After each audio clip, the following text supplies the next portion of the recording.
Hello, everyone. The discussion of the best ways to distribute the aid continues both in Ukraine and among Ukraine's allies.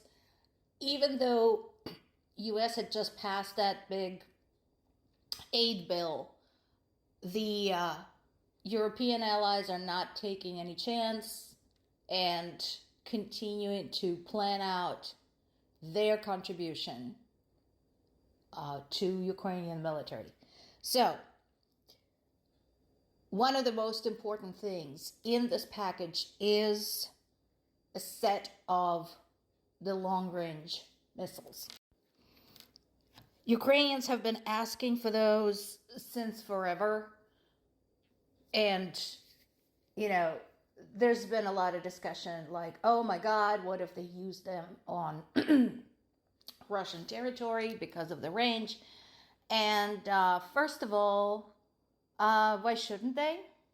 Considering what Russia has been doing to Ukraine and to Ukrainian civilians. Second, I think Ukraine at this point has a really good track record of doing everything possible not to hit civilians.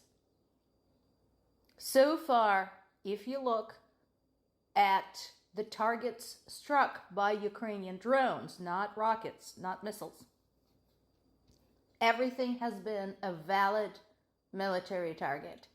And the damage has been mostly localized to that target. So I think at this point, you can trust Ukraine not to act like Russia and not to pummel indiscriminately everything within range. Now, this is the second paragraph there is to my point about other allies continuing to pitch in this particular case is UK. And again, I think UK is kind of feeling this because of what took place early on in the course of World War II and how long they had to wait and fight on their own while US was debating whether or not to jump into the fray. And here's your reason. Here's the why. There's been more strikes against the Black Sea port of Odessa.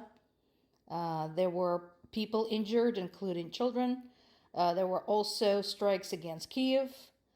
So, unlike Ukraine, Russia has no scruples about striking historic sites, civilians.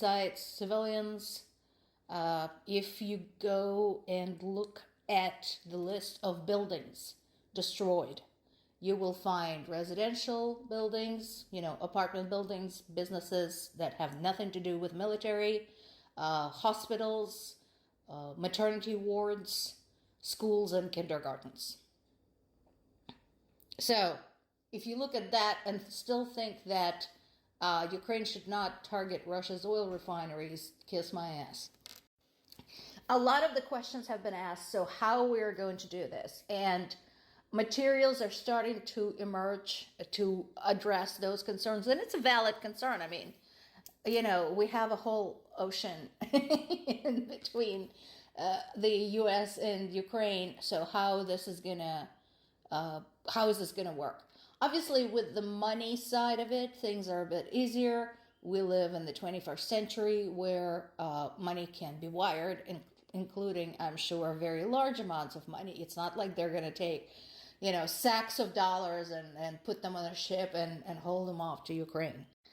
That said, when it comes to the weapon systems, to the ammo, basically anything big, bulky, solid and heavy,